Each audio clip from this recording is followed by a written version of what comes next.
Se eu fosse começar a pregar hoje, com toda certeza, muita coisa faria diferente. Eu tô pronto para entregar para você tudo aqui nesse vídeo. Vamos juntos?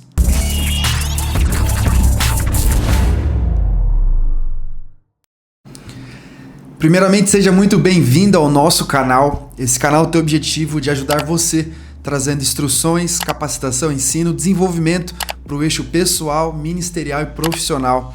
Uma alegria muito grande ter você que já faz parte aqui, interagindo comigo nos vídeos também. Eu leio todos os comentários, interajo também junto nos comentários. Então, não se esqueça de, antes de acabar esse vídeo, já deixar um registro aqui para nós. Se inscrever no canal também é muito importante.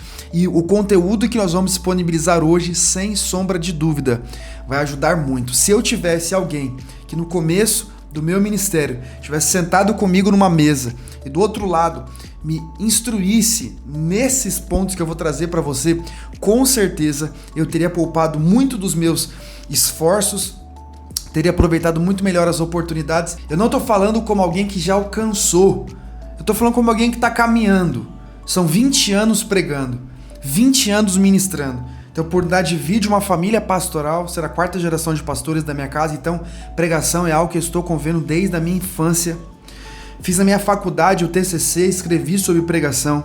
Eu tenho 3 pós-graduações, incluindo ênfases dentro dessa área, oratório, comunicação, docência no ensino superior. Então é um caminho que eu estou trilhando já há algum tempo. Eu comecei a pregar com 14 anos de idade e, se eu considerar, antes disso eu já ministrava, mas não de forma oficial, trazendo uma palavra mesmo. Então eu considero a partir disso, e tendo 34 anos hoje, já se vão 20 anos fazendo isso. 20 anos compartilhando da palavra, 20 anos viajando outros estados, outras cidades para ministrar também. Eu já escrevi um livro sobre pregação, escrevi outros livros com outros temas também. Então eu falo como alguém que está caminhando, não como alguém que chegou de forma absoluta, porque eu sei que ainda tenho muito para crescer, desenvolver e aprender.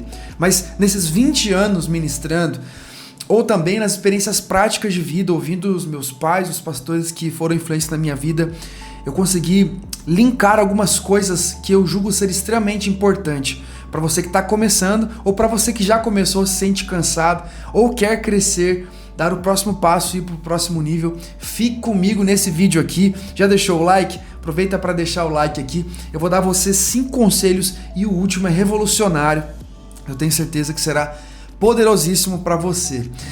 A primeira realidade que eu quero trabalhar com você é: não dependa apenas do seu mergulho universitário para alcançar a profundidade que você precisa, deseja e pode alcançar.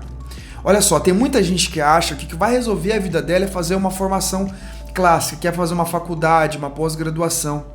Eu sei que todas essas coisas são muito importantes. Estou desenvolvendo essa jornada, estou em outros cursos, estou sempre construindo a partir disso também passos na formação tradicional. Então eu não sou contra ela, pelo contrário, eu apoio que você faça, mas eu apoio que você já comece a dar mergulhos profundos, escolhendo autores certos, lendo livros certos que vão te ajudar a aprofundar, fazer um recorte mais profundo em temas que na faculdade serão organizados.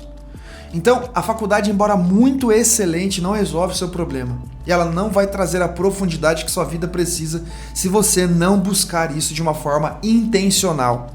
Então, não espere chegar na faculdade ou na pós-graduação para resolver os seus problemas no que diz respeito à profundidade, à base e ao conteúdo que vai estruturar sua vida, seu chamado, seu ministério. Já comece antes mesmo da faculdade, da pós-graduação, do mestrado, a desenvolver mergulhos profundos.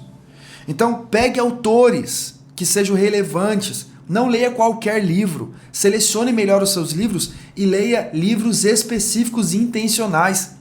Existem autores que já são consagrados dentro dos contextos, inclusive da formação tradicional.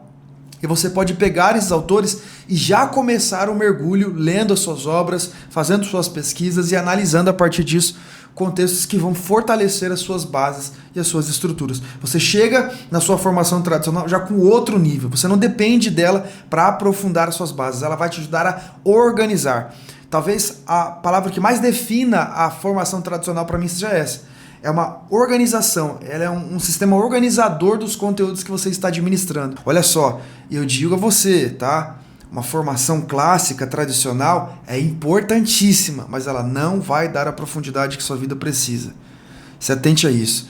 Segundo, eu estudaria a Bíblia com um método. Se eu pudesse voltar lá atrás, eu estudaria a Bíblia com um método. Primeiro, pesquisando o autor destinatário para entender um pouco melhor da carta ou do texto que eu estou lendo. Então, só isso já me ajudaria muito a entender os blocos, Pentateuco, livros históricos, livros poéticos, profetas, maiores, menores, antes do exílio, durante o exílio, pós-exílio, Novo Testamento, os evangelhos, as cartas pastorais, as epístolas gerais e o livro de Apocalipse.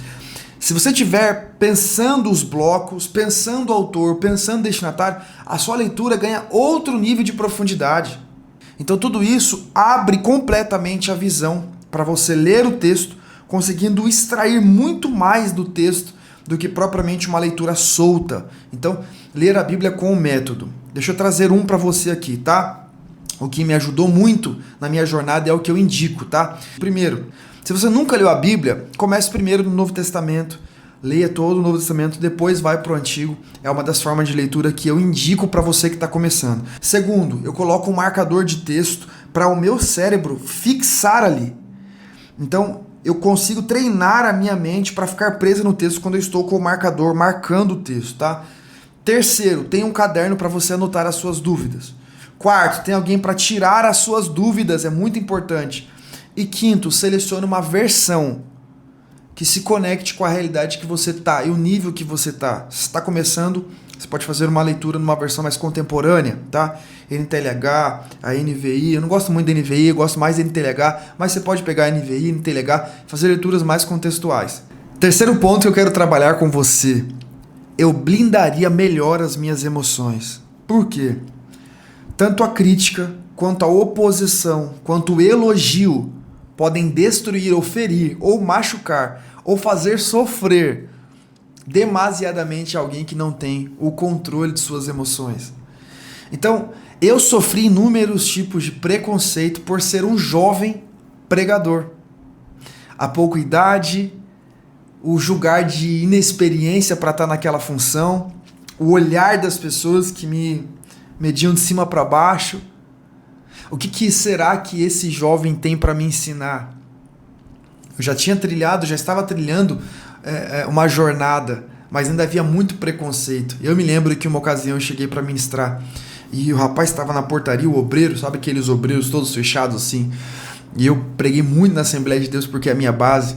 Então aquele bigodão, o olhar assim, e eu disse, o fulano tá aí? Foi o rapaz que me chamou. E ele disse, ainda não chegou. E eu falei assim, eu vou pregar aqui hoje. Ele olhou para mim e falou assim, você vai pregar? Cadê a sua carteirinha de pastor? Eu me lembro que eu disse para ele, eu não sou pastor, eu não tenho, mas eu tenho um cartão aqui com os meus contatos. E dei o meu cartão de visita para ele, na minha inocência, eu entreguei o meu cartão de visita na mão dele, com os meus contatos. Eu andava sempre com os cartões com os meus contatos. Ele pegou meu cartão, ele olhou, ele falou assim, espera o fulano chegar que depois ele vai conversar com você. Mas aqui só prega pastor. E quando o rapaz chegou que me convidou, pediu inúmeros perdão para mim, ficou uma situação muito desagradável. Eu preguei naquela ocasião. E eu me lembro que antes de começar a pregar, eu estava ali nos últimos bancos da igreja e eu olhei para trás. Ele havia jogado o meu cartão no chão. Eu fui lá, peguei o meu cartão, coloquei no bolso e eu fiquei extremamente triste naquela ocasião. Eu preguei. Pela misericórdia e graça de Deus, o Senhor operou poderosamente naquela noite. Aquele rapaz veio me pedir perdão depois do culto, mas eu ainda fiquei carregando aquele sentimento no meu coração, de ter sido julgado, menosprezado, a oposição que eu sofri, o preconceito que eu sofri. Então, em inúmeras realidades, você vai enfrentar oposições, críticas. Por vezes, comentários que faziam nos vídeos ou nas postagens me deixavam triste. Pessoas que não me conhecem, que não caminham comigo, pessoas que não conhecem a minha trajetória e estão opinando sobre algo quando as nossas emoções não estão no lugar. A crítica, a oposição, elas vão nos ferir. Tanto quanto o elogio tende a nos paralisar também. Então a gente precisa se preocupar não só em guardar o nosso coração quanto à realidade das críticas, mas também dos elogios. Nem toda crítica é uma oposição. Às vezes as críticas tendem a trazer para você um olhar sobre coisas que você não viu. Quem é casado aqui sabe que a esposa é, sem sombra de dúvida, ou o marido é, sem sombra de dúvida, alguém que vai ser um olhar além do seu para ver pontos que você deixou passar. Eu tinha muita dificuldade no começo. Quando a Carol vinha comentar alguma coisa sobre as pregações, eu ficava triste. E ela falava, eu não posso falar nada. E eu ficava ofendido às vezes, talvez pela forma de falar também, mas enfim, hoje eu tenho muito mais maturidade. Quando ela não fala, eu pergunto. Então tudo isso nos ajuda a desenvolver e a crescer e amadurecer, para a gente sofrer menos. Eu teria sofrido muito menos se alguém tivesse sentado comigo e falar, Thiago, nem todo mundo vai gostar de você, nem todo mundo vai entender o seu chamado, nem todo mundo vai valorizar o que você carrega. Tem gente que não vai conseguir valorizar aquilo que você carrega.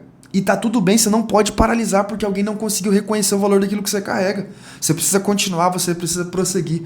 Então, certamente, essa conversa me ajudaria a sofrer menos. Ah, como eu gostaria de ter passado por essa mesa aqui para entender todos esses passos aqui. E com certeza eu sofreria menos. Comenta aqui se você já passou por alguma coisa nesse sentido aí, alguma experiência de crítica, de oposição, que você queira compartilhar. Eu tô aqui para ler os comentários também. Bom, o quarto passo é, eu teria mais paciência com os processos. Desde pequeno eu sou alvo de muitas promessas de Deus, muitas palavras que Deus liberou sobre a minha vida.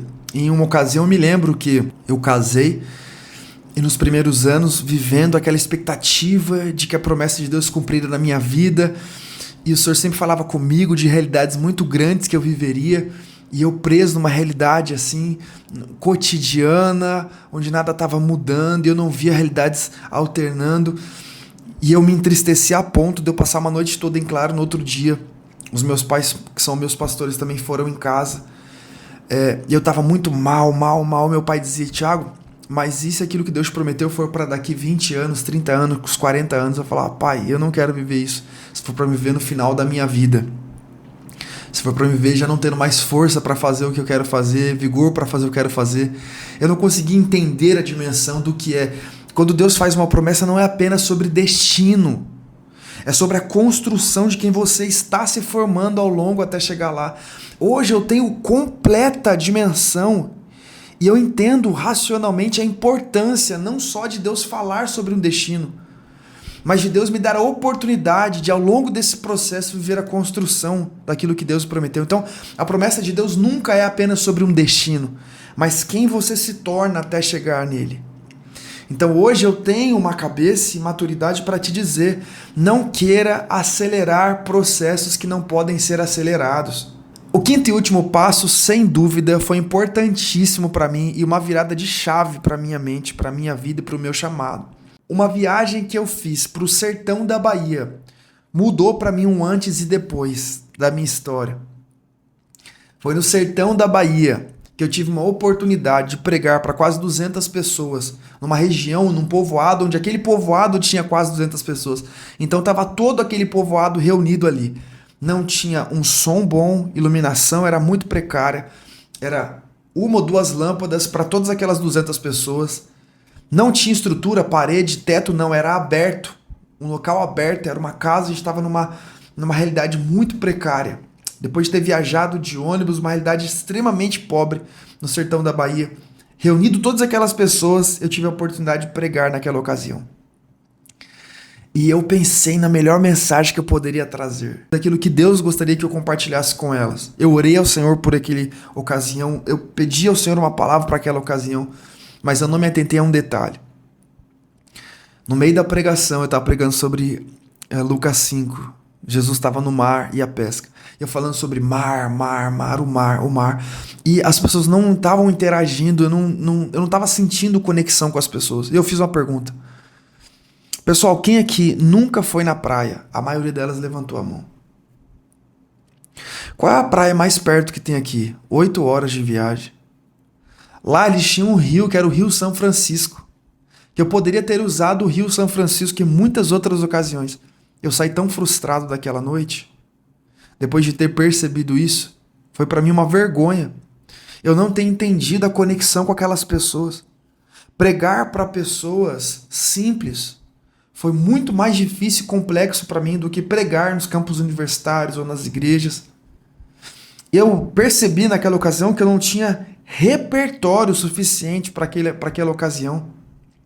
Então isso me fez entender a importância de construir repertório. Esse é o quinto ponto que eu quero trazer a você. Se preocupe para que a sua caixa de ferramentas tenha as mais variadas ferramentas, que consiga pregar como Paulo, desde o imperador até os pescadores de beira de praia. Paulo diz: eu sou devedor tanto aos gregos quanto aos bárbaros, ou seja, aqueles que usam a inteligência, aqueles que usam força. Então, a nossa missão não é apenas conectar informações, mas é conectar corações. Olha só, uma didática rebuscada impressiona, mas uma didática que conecte o coração de forma simples transforma.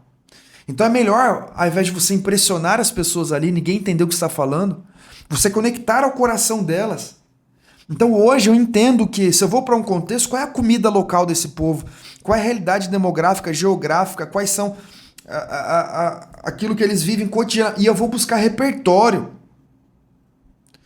Eu tinha uma visão de repertório, eu tentava fazer isso, pregando para mulheres, adolescentes, jovens, crianças, mas o sertão foi uma experiência que eu nunca vivi.